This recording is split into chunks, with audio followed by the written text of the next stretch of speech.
Psalm 78, verses 26 through 49. He caused an east wind to blow in the heavens, and by his power he brought in the south wind. He also rained meat on them like the dust, feathered fowl like the sand of the sea. And he let them fall in the midst of their camp, all around their dwellings. So they ate and were well filled, for he gave them their own desire. They were not deprived of their craving. But while their food was still in their mouths, the wrath of God came against them, and slew the stoutest of them, and struck down the choice men of Israel.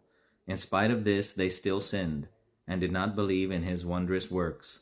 Therefore their days he consumed in futility, and their years in fear. When he slew them, then they sought him, and they returned and sought earnestly for God.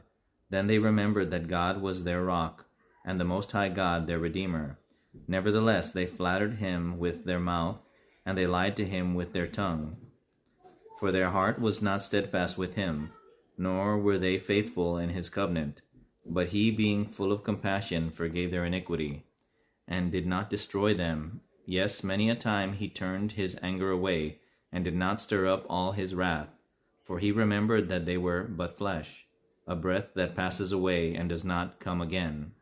How often they provoked him in the wilderness, and grieved him in the desert. Yes, again and again they tempted God, and limited the Holy One of Israel. They did not remember his power, the day when he redeemed them from the enemy, when he worked his signs in Egypt, and his wonders in the field of Zon, turned their rivers into blood, and their streams that they could not drink. He sent swarms of flies among them, which devoured them, and frogs which destroyed them. He also gave their crops to the caterpillar, and their labor to the locust. He destroyed their vines with hail, and their sycamore trees with frost. He also gave up their cattle to the hail, and their flocks to fiery lightning.